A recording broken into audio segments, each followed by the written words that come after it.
Hello दोस्तों, नमस्कार। आइए स्टार्ट करते हैं आज की क्लास। इस क्लास को पूरी तरह से अगर आप 50 क्वेश्चंस जो होते हैं वो प्राप्त करना चाहते हैं तो आपको एप्लीकेशन पर जाना है। आशीष क्लासेस नाम से जो एप्लीकेशन है वहाँ पर आपको ये पेड बैच मिलेगा, प्रैक्टिस बैच मिलेगा और इसका कुछ पार्ट जो रहता है वो आपको मिलता है यूट्यूब पर प्रतिदिन। तो यहाँ पे भी हम 15-20 क्वेश्चंस डिस्कस करते हैं और इन क्वेश्चंस का PDF आपको प्राप्त कर सकते हो आप टेलीग्राम चैनल से। लिंक आपको दिया है डिस्क्रिप्शन में। तो पहला प्रश्न है आपके सामने क्लोज टेस्ट से, कह रहा है कि in her first and dash republic day address, ये न्यूज़पेपर से बनाया गया क्लोज टेस्ट है। तो कह रहा है कि पहले और इस प्रकार के भाषण में, संबोधन में, एड्रेस का संबोधन होता है, तो देश के नाम जो इन्होंने पहला संबोधन किया है और कौन सा संबोधन हो गया, तो हैबिचुअल जो होता है वो आदतन होता है, कस्टमरी होता है वो पारंपरिक होता है, यूजुअल का सामान्य, जनरल का सामान्य।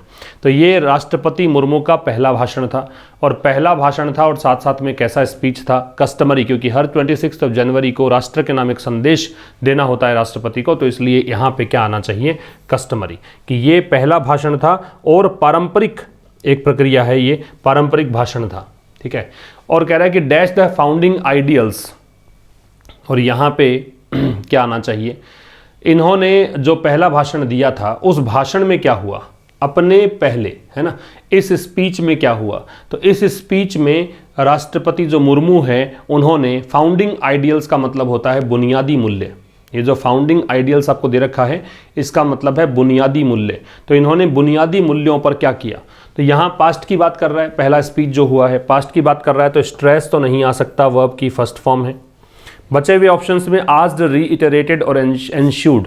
एंश्योर्ड का मतलब होता है फॉलो एज अ रिजल्ट, है ना, परिणाम स्वरूप घटित होने को बोलते हैं एंश्यू। लिख लीजिएगा ये वर्ड, एंश्यू का मतलब होता है फॉलो एज अ रिजल्ट, परिणाम स्वरूप घटित होना। तो यहाँ पे ये तो नहीं आ सकता परिणाम स्वरूप घटित होना।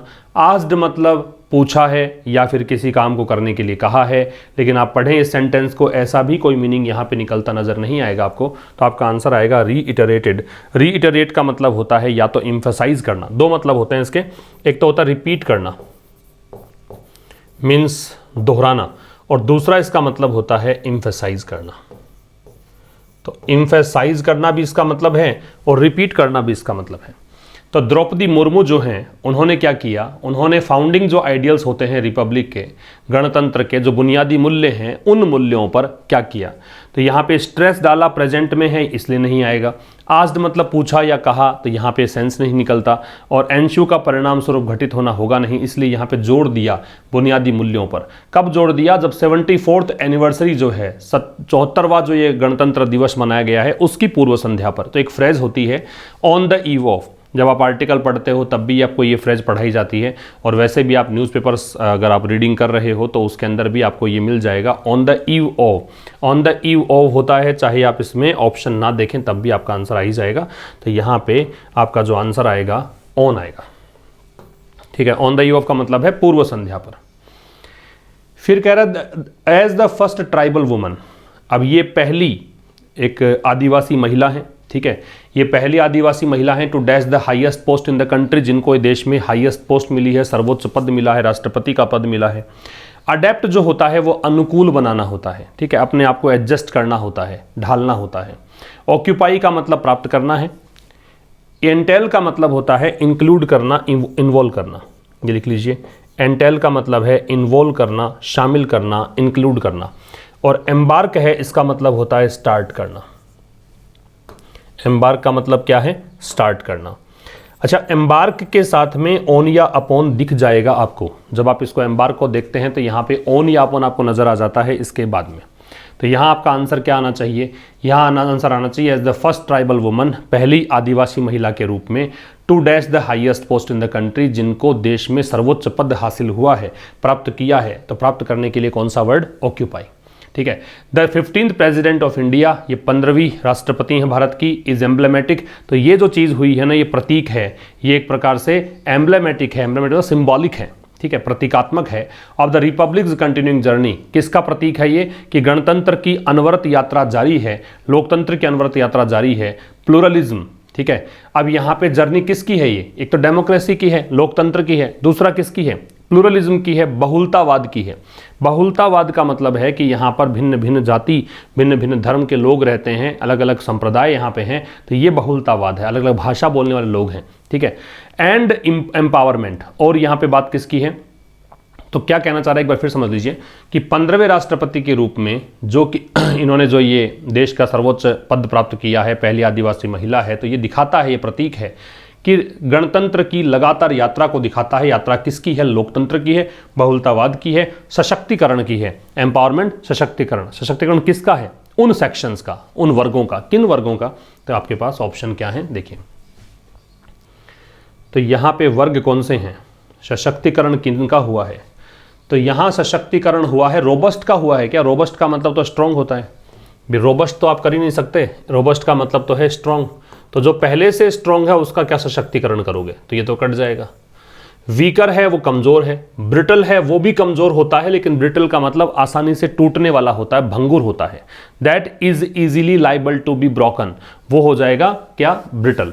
और शर्कर जो होता है वो कामचोर होता है, काम से जी चुराने वाला होता है, जो काम नहीं करना चाहता है उसको बोलते हैं शर्कर, ठीक है। वन हु इज शाई ऑफ वर्क, जो काम से बचता फिरता है उसको बोलते हैं शर्कर। तो आपका आंसर क्या आ जाएगा, वीकर सेक्शन, सो कमजोर तबका है, उनके एम्पावरमेंट, उनके डेमोक्रेसी, प्लूरलिज्म, इनकी अनवरत यात्रा जारी है।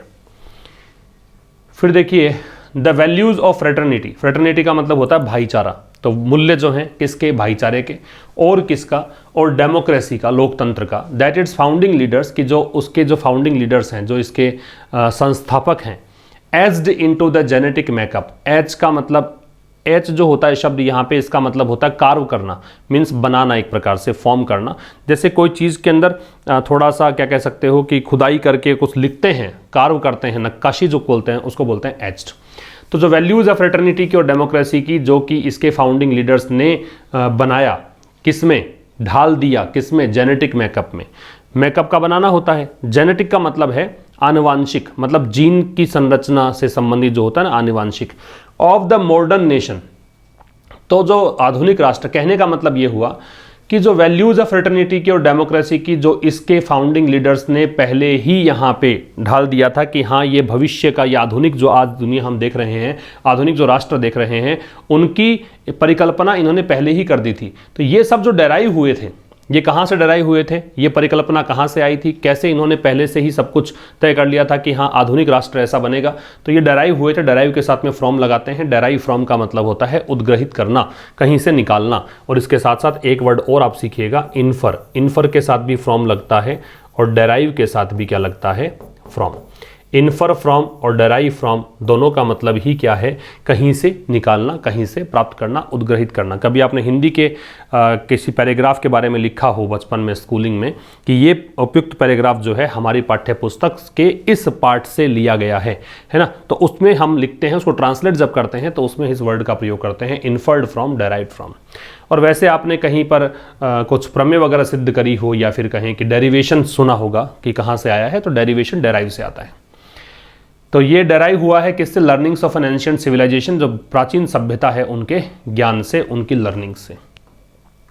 Miss Murmu dash this quality of the Republic. Miss Murmu जो है उन्होंने ये जो क्वालिटी है रिपब्लिक की, जो गुण है रिपब्लिक का, क्या, the amalgamation of the old and the new, कि ये मिला जुला रूप है। एमलगेमेशन का मतलब यहाँ पे है मिक्सचर, ये मिला जुला रूप है किसका, पुराने और नए का। The traditional and the modern, पारंपरिक और आधुनिकता का, ठीक है। इस क्वालिटी को क्या किया, इस क्वालिटी को इन्होंने कंसील किया, छिपाया। छिपाने का तो यहाँ पे अर्थ नहीं निकलेगा नहीं कि इन्होंने इस क्वालिटी को छिपा लिया। मिक्स कर दिया, इन्होंने मिक्स कर दिया, तो ये मिक्सचर का तो दे ही रखा है आपको कि इन्होंने इसको मिक्स किया, ये खुद थोड़ी मिक्स करने वाली हैं। ये तो इन्होंने बताया है कि गणतंत्र जो है वो परंपरा और आधुनिकता का मिक्सचर है। अब जब बताया है तो देखिए, ये तो आएगा नहीं कंसील्ड, मिक्स्ड आएगा नहीं, ये नाउन है, ये वैसे नहीं बैठेगा क्योंकि ये सब्जेक्ट है और इसके बाद में आपको वर्ब चाहिए, इम्फेसिस नाउन होता है। अंडरस्कोर्ड आएगा, अंडरस्कोर का मतलब है हाईलाइट करना, इम्फेसाइज करना, जोड़ देना किसी बात पर, हाईलाइट करना। तो इन्होंने इन चीजों को हाईलाइट किया, ठीक है। फिर देखिए आगे, a unified and unifying struggle. Unified एकीकृत है ना, यूनाइटेड, यूनिफाइंग मतलब एकीकृत करने वाला, एक तो मिलजुल कर सबने स्ट्रगल किया और एक ऐसा स्ट्रगल जिसने सबको एक कर दिया। तो दोनों सी विशेषताएं थी इस स्ट्रगल में। किसके खिलाफ था? ब्रिटेन के उपनिवेशवाद के खिलाफ, ब्रिटेन साम्राज्य के खिलाफ। एज द प्रेसिडेंट नोटेड, जैसा कि प्रेसिडेंट ने यहाँ पे नोट किया, मतलब कहें कि इन्होंने एक बात ऑब्जर्व की, was as much about winning independence, वो उतना ही था किसके बारे में, कि स्वतंत्रता प्राप्त करने के बारे में उतना ही था जितना कि किसके बारे में था, कि अपने खुद के आइडियल्स को रीडिस्कवर करने के बारे में था, अपने खुद के आदर्शों को फिर से खोजने के बारे में था। तो यहां पे as much about winning independence, as about, यहां पे क्या आएगा? एज आएगा। क्यों? क्योंकि देखिए यहां पे दे रखा आपको एज। अब ये जितना उतना इस अर्थ में आ रहा है, तो एज और एज के बीच में डिग्री पॉजिटिव आ गई है। मच की डिग्री कंपैरेटिव मोर होती है और इसकी सुपर डिग्री क्या होती है? Most. As much about winning independence, as about discovering our own ideals, ये हो जाएगा। एक और यहाँ पे क्लोज टेस्ट है, दूसरा क्लोज टेस्ट स्टार्ट करते हैं। इंडियाज फार्म ट्रेड, भारत का जो फार्म ट्रेड है, फार्म ट्रेड का मतलब हो गया जो खेती से जो व्यापार है, ठीक है, which recovered smartly in financial year 2022, तो ये जो है वो बहुत ही सही तरीके से वित्त वर्ष 22 के अंदर रिकवर हुआ था, सही हालत में पहुंच गया था। Will likely hit a record this fiscal, अब कह रहा है कि देखो यहाँ से यहाँ तक की बात तो इसने थोड़ा सा इसका मॉडिफिकेशन कहें कि मतलब इसको मॉडिफाई किया है, इसका विशेषता बताई है कि भारत का जो फार्म ट्रेड है, कौन सा ट्रेड जिसको कि रिकवर हुआ फाइनेंशियल ईयर 22 के अंदर, विल लाइकली हिट, संभावना यह है कि रिकॉर्ड स्तर पे पहुंचेगा इस वित्त वर्ष में, ठीक है, with both exports dash imports. अब बोथ के साथ में बता रखा है काफी बार आपको कि बोथ के साथ में क्या लगता है? एंड। तो यहां पे मार्क करेंगे एंड। किसके साथ? कि दोनों ही चीजें, एक्सपोर्ट भी और इंपोर्ट भी, वो क्या हो जाएंगे? न्यू पीक्स, नई ऊंचाइयां क्या करेंगे? प्राप्त करेंगे। इंक्रीजिंग तो होता है बढ़ाते हुए, मेकिंग का मतलब होता है बनाते हुए, स्केलिंग का मतलब है पहुंचते हुए, स्केल का मतलब चढ़ने से मतलब है, शेकिंग का मतलब हिलाते हुए, हिलते हुए। तो इंक्रीजिंग तो आएगा नहीं, इंक्रीजिंग न्यू पीक्स की ऊंचाइयां हैं, चोटियां हैं, पीक है, उसको तो कैसे इंक्रीज करोगे आप? पीक तो खुद ही सर्वोच्च होता है, टॉप होता है। पीक्स को बनाया नहीं जा सकता, शेक नहीं किया जा सकता, तो आ जाएगा स्केलिंग। स्केल का मतलब है पहुंचना वहां तक, ठीक है। फिर देखिए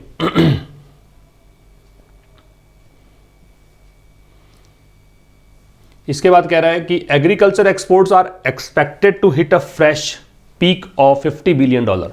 एग्रीकल्चर एक्सपोर्ट्स जो है, कृषि के जो निर्यात है, कृषि उत्पाद का जो निर्यात है, उनकी संभावना है कि अभी एक नया पीक यहां पे प्राप्त कर लेगा $50 बिलियन का। और इंपोर्ट्स का डैश, और इंपोर्ट्स डैश में टच 34 to 35 बिलियन। तो एक तरफ तो कह रहा है कि एक्सपोर्ट पहुंच जाएगा यहां तक, तो इंपोर्ट पहुंच जाएगा यहां तक। तो इंपोर्ट इवन तो लगता है उस शब्द के ठीक पहले जिस पर आपको स्ट्रेस डालना होता है, ठीक है। अगर मैं लिखता इवन इंपोर्ट्स, यहां तक कि इंपोर्ट भी पहुंच जाएगा, तो हो जाता नाउन का जो जिस नाउन को मॉडिफाई करना होता है उससे पहले आता है, तो ये तो है नहीं, तो इवन नहीं आएगा। नॉट एंड कर दोगे, एंड इंपोर्ट्स एंड, ये बैठेगा नहीं, क्योंकि ये देखो एक्सपोर्ट एंड इंपोर्ट आ गया, फिर किसी चीज को कनेक्ट करना नहीं है, तो कंजंक्शन की रिक्वायरमेंट आपको है नहीं। एंड इंपोर्ट्स, नोट में, नोट ये जो एडवर्ब ऑफ निगेशन है, ये हेल्पिंग वर्ब के बाद में आता है, हेल्पिंग वर्ब यहाँ पे है नहीं, इसलिए नहीं आएगा, तो टू आ जाएगा। और टू एक एडवर्ब है, ये उस शब्द के ठीक बाद में आ जाता है जिस पर आपको स्ट्रेस डालना है, जिसकी आपको जिसको मॉडिफाई करना है। तो एक्सपोर्ट पहुंच जाएगा $50 बिलियन, और इंपोर्ट भी यहां पे टच कर सकता है $34-35 बिलियन का आंकड़ा। Official and trade sources told FE financial express को इन दोनों ने बताया, इन स्रोतों ने, इन सोर्सेज ने बताया। Farm trade 10 remains. अब ये जो फार्म ट्रेड है इस प्रकार से बने हुए हैं, क्या? More dash to a global economic slow down, more susceptible या अनससेप्टिबल, डैमेज्ड या अफेक्टेड। पहली बात तो टू किस में लगेगा? टू अफेक्टेड में तो लगेगा नहीं, अफेक्ट तो क्रिया है, अफेक्ट के बाद में तो सीधा ऑब्जेक्ट लगता है, इसके बाद में टू लगता नहीं है। डैमेज्ड टू, डैमेज के साथ अगर नाउन होता, डैमेज किसका है, तो हम जरूर सोचते ये तो डैमेज क्रिया है, इसलिए नहीं होगा, तो और क्रिया तो यहाँ पे चाहिए भी नहीं आपको। तो यहाँ पे ससेप्टिबल या अनससेप्टिबल, ससेप्टिबल का मतलब प्रभावित होने योग्य या फिर ग्रसित होने वाला, और अनससेप्टिबल अप्रभावित कह सकते हो, ग्रसित नहीं होने वाला। अब आपने देखा कि एक्सपोर्ट बढ़ रहा है, इंपोर्ट का आंकड़ा बताया कि इतना कम आया है, मतलब इंपोर्ट अगर कम है, एक्सपोर्ट ज़्यादा है, इसका मतलब प्रगति हो रही है। और अगर प्रगति हो रही है, सब कुछ पॉजिटिव कह रहा है, तो इसका मतलब विश्व के अंदर आर्थिक मंदी आ गई हो, लेकिन ये यहाँ पे प्रभावित होने वाला आंकड़ा दिख नहीं रहा है, तो इसलिए अनससेप्टेबल आएगा और टू लगता है ससेप्टेबल में। अनससेप्टेबल ससेप्टेबल का ऑपोजिट हो गया है। फिर कह रहा है these data don't include exports. अब ये जो आंकड़े हैं ना उसमें शामिल नहीं है, क्या शामिल नहीं है? एक्सपोर्ट और इंपोर्ट शामिल नहीं है। किसका? कॉटन का। Often dash part of the textiles and garments trade. अब जो कॉटन है उसके बारे में कहा है कि अक्सर ये हिस्सा है टेक्सटाइल का और गारमेंट्स का, गारमेंट्स ट्रेड का, मतलब वस्त्र उद्योग जो है उसका ये हिस्सा है। तो कॉटन जो है is was considered included. Often is part, तो अगर इज लगता है तो इज लगता है ऑफन से पहले। ऑफन जो है एडवर्ब ऑफ फ्रीक्वेंसी है। एडवर्ब में आप ये प्लेसमेंट पढ़ते हैं कि किस प्रकार से एडवर्ब को प्लेस किया जाना होता है। अगर लिंकिंग वर्ब का प्रयोग करते हो is am are was verb का, तो उसके बाद में लगता है ऑफन। ठीक है, तो इसके पहले तो जगह है नहीं, ऑफन के बाद में प्लेस किया जाना है, इसलिए इन दोनों को काट दीजिए। ठीक है, इंक्लूडेड और कंसीडर्ड। इंक्लूडेड पार्ट का मतलब वो हिस्सा जो शामिल है, और कंसीडर्ड का मतलब इसको माना जाता है। ठीक है, तो इसलिए यहाँ पे क्या आ जाएगा कि कॉटन जिसको अक्सर माना जाता है। आप पूछोगे कि यहाँ पे हेल्पिंग वर्ब भी नहीं है तो कंसीडर्ड कैसे आया? तो ये एक विधि है, एक तरीका है जिसके अंदर जो हेल्पिंग वर्ब है उसको हिडन मानते हुए, है पैसिव का ही और उसी के बारे में है, तो कॉटन, कॉटन क्या, जिसको कि कंसीडर किया जाता है, इसलिए आपका जो आंसर है कंसीडर्ड आएगा, जिसको माना जाता है कि ये पार्ट है टेक्सटाइल और गारमेंट्स ट्रेड का। अब हम बात करते हैं कॉमन एरर्स की। 2 क्लोज टेस्ट हमने डिस्कस कर लिए हैं। कॉमन एरर्स में देखिए, पहला है it is not that easy to acquire to high a position that many can just aspire for. पहली बात तो बता दूं मैं आपको कि एस्पायर है वो इच्छा करना, ललायत होना होता है, और एस्पायर के साथ में फॉर लगता है।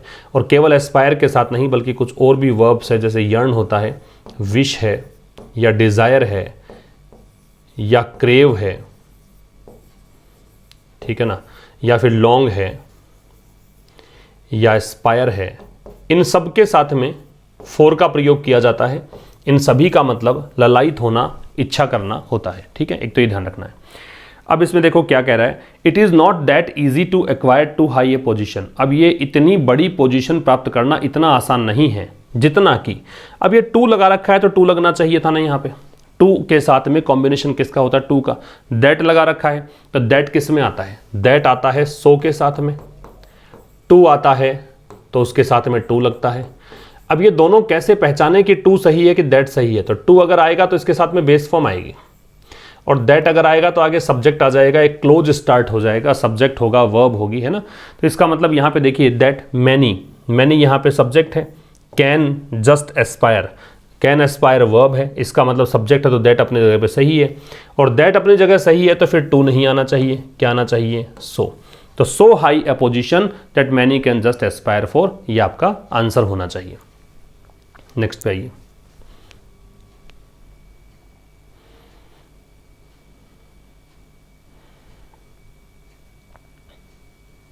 अब कह रहा है India seems to be in such critical a situation that it seems difficult to bring it back to the track. Bharat लगता है कि ऐसी मुश्किल परिस्थिति में है कि बड़ा मुश्किल है कि वहाँ से रास्ते पर आ जाए, है ना, ट्रैक पर आ जाए वापस से, बड़ा मुश्किल लगता है। तो ये यहाँ पे सच जो है एक एडवर्ब है, और सच का प्रयोग जब होता है तो आर्टिकल का प्रयोग इसके बाद में होता है। सच ए या एन आर्टिकल के ठीक बाद में लगता है। एक तो ये कंडीशन है। ऐसा करोगे तो यहाँ पे सच क्रिटिकल अ सिचुएशन की जगह सच ए कर दो यहाँ पे, एक तो तरीका ये है। दूसरा तरीका ये है कि सो का प्रयोग जब हम करते हैं तो आर्टिकल जो है वो लगता है नाउन से पहले। सो का प्रयोग करते हैं तो ए और एन लगता है नाउन से पहले, तो यहाँ पे अगर सो लगा दिया जाए तो फिर ए जो है अपने स्थान पे सही माना जाएगा। तो दोनों ही कर सकते हो आप चाहो तो सच अ क्रिटिकल सिचुएशन कर सकते हो, या फिर इन सो क्रिटिकल अ सिचुएशन भी कर सकते हो। ठीक है, दोनों ही सही हो जाएंगे। क्वेश्चन नंबर 16 देखिए। 16 कह रहा है let him and I go to Mumbai together for a week. Let जो है इसके बाद में ऑब्जेक्टिव केस लगाते हैं। ये तो आपने कभी स्पोकन में भी सीखा होगा, स्ट्रक्चर्स देखी होंगी। लेट मी होता है, लेट आई नहीं होता, लेट देम होता है, लेट दे नहीं होता, लेट हिम होता है, लेट ही नहीं होता। तो लेट के बाद में ऑब्जेक्टिव केस आएगा तो यहाँ पे आई के स्थान पर क्या आ जाएगा? Me. Let him and me go to Mumbai together for a week. ठीक है, इसके बाद में है they are all there but she so go. अब ये आप इसको एक बार हटा दें, इस पार्ट को। ये तो आपको बता रहा है कि इसलिए ऐसा करो। यहाँ कह रहा है कि दे आर ऑल देयर, वो सब के सब वहाँ पे हैं। किसके अलावा? उसके अलावा। एक्सेप्ट का मीनिंग दे रहा है यहाँ पे बट। बट का मीनिंग क्या है? एक्सेप्ट, क्योंकि यहाँ बट जो है वो क्या है? प्रेपोजिशन है। अगर बट कंजंक्शन होता तो सब्जेक्ट होता, वर्ब होती। अब आप सोचो कि यहाँ पे अगर ये सब्जेक्ट है शी, तो फिर यहाँ पे गोज होता, शी के साथ सिंगुलर सब्जेक्ट सिंगुलर वर्ब आती, या फिर वेंट आता, पास्ट में जाता तो। लेकिन यहाँ पे शी सब्जेक्ट नहीं है, बट यहाँ प्रेपोजिशन है। प्रेपोजिशन बंद ऑब्जेक्ट लेता है, ऑब्जेक्ट लेता है तो शी का ऑब्जेक्ट कर दीजिए, हर आ जाएगा। अब इसको ट्रांसलेट करके देखिए कि सब के सब वहाँ पे हैं केवल उसको छोड़कर, इसलिए उसके पास जाओ और उसे कहो जितना जल्दी हो सके उसको यहाँ बुला लो। क्योंकि कारण क्या है कि उसे ही मीटिंग को प्रिजाइड ओवर करना है। प्रिजाइड ओवर का मतलब होता है इंचार्ज होना, प्रभारी होना, ठीक है। मीटिंग को मतलब कहें कि लीड उसी को करना है, मीटिंग का चेयरमैन मतलब जो चेयरपर्सन होगा वो वही होगी। फिर नंबर 18 देखिए, unless he does not discipline himself and try hard, he will not learn swimming or anything for that matter। तो unless जो एक शब्द है वो नेगेटिव वर्ड होता है। unless के साथ में हम नोट लगाते नहीं हैं, तो नोट को हटा दीजिए, ठीक है। unless और यहाँ पे इसको भी हटा दीजिए। तो यूँ कह सकते हो unless he has discipline, है ना, himself, या as he disciplines himself. Unless he disciplines, इसको वर्ब बना दो, डिसिप्लिन्स कर दो, तब सही हो जाएगा, नोट हट जाएगा। तो जब यदि वह डिसिप्लिन में नहीं रखता है, अपने आप को अनुशासन में नहीं रखता है और कोशिश नहीं करता है, he will not learn swimming, तो वो स्विमिंग नहीं सीखेगा और एनीथिंग या कुछ भी नहीं सीखेगा for that matter. For that matter एक फ्रेज है, इसका मतलब जो आपने पहले चर्चा किया है वैसा ही कुछ और मान लीजिए, स्विमिंग मान लो, कुछ और मान लो, कुछ भी नहीं सीखेगा, ये इसका मतलब है। 19 क्या कह रहा है? Scarcely had he gone out, a policeman knocked at the door around 10 o'clock yesterday night। scarcely जो है इसका प्रयोग जब करते हो नेगेटिव एडवर्ब है, scarcely हो, hardly हो, no sooner हो, है ना, not only हो, never हो, इनसे स्टार्ट जब करते हो तो इन्वर्जन लगता है। इन्वर्जन का मतलब क्रिया है वो अपने कर्ता से पहले आती है, एक बात। दूसरा कंजंक्शन लगता है when, तो यहाँ पे लग रखा है and, तो यहाँ आना चाहिए when। क्या कह रहा है कि मुश्किल से वो बाहर गया ही था कि पुलिसमैन ने डोर को नॉक किया लगभग 10 बजे कल, है ना, कल रात को। तो ये इसका आंसर है, एंड के स्थान पे वैन आना चाहिए कि मुश्किल से बाहर गया ही था कि ऐसा हुआ। तो स्केर्सली से और हार्डली से सेंटेंस का स्टार्ट हो तो इन्वर्जन लगाना होता है और इनके साथ में कंजंक्शन वैन लगाना होता है। नेक्स्ट देखिए,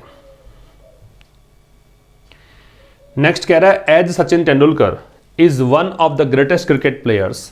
अब ये कह रहा है कि चूंकि सचिन तेंदुलकर जो हैं वो सबसे महान प्लेयर्स में से एक हैं, वन ऑफ द वाले में प्लूरल नाउन आती है तो वन ऑफ द दे रखा है, और डिग्री सुपरलेटिव आती है, ग्रेटेस्ट सुपरलेटिव डिग्री है, ये प्लेयर्स नाउन प्लूरल है। क्या बताया? One of the, none of the, each of the, any of the, ये कुछ फ्रेजेस जो होती हैं यहाँ पे नाउन आती है प्लूरल, क्योंकि ऑफ द जो है अपने बाद में एक ग्रुप लेता है, ग्रुप एक से नहीं बनता, एक से ज़्यादा से बनता है। दूसरी बात, इनमें अगर डिग्री लगानी हो आपको एडजेक्टिव की तो वो डिग्री लगनी चाहिए सुपरलेटिव। तो यहाँ पे क्या लग रहा है? ग्रेटेस्ट आ रहा है, ये तब तक ठीक है। लेकिन एक बात यहाँ पे है कि जब भी आप सेंटेंस का स्टार्ट एज से करते हो या सिंस से करते हो या बिकॉज से करते हो, अगर सेंटेंस का स्टार्ट इनमें से किसी से भी करते हो तो ना तो सो आता है सेंटेंस में, ना देयर फोर आता है और ना हैंस आता है। ये बात आप पढ़ते हो किसमें? कंजंक्शन में। अगर सेंटेंस का स्टार्ट आपने एज, सिंस या बिकॉज से किया हो तो सेंटेंस के बीच में ना तो सो आएगा, न देयर फोर आएगा और ना ही हैंस आएगा। तो यहाँ पे देखिए आप सो दे रखा है, ये काट दो, कॉमा से काम चल जाएगा। अब इसका ट्रांसलेशन ये हुआ कि चूंकि सचिन तेंदुलकर जो है वो महानतम क्रिकेट प्लेयर्स में से एक हैं, तो आप उनका नाम नहीं हटा सकते उन व्यक्तियों की लिस्ट से जिनको भारत रत्न दिया जाना है। ठीक है, ये इसका ट्रांसलेशन हो जाएगा।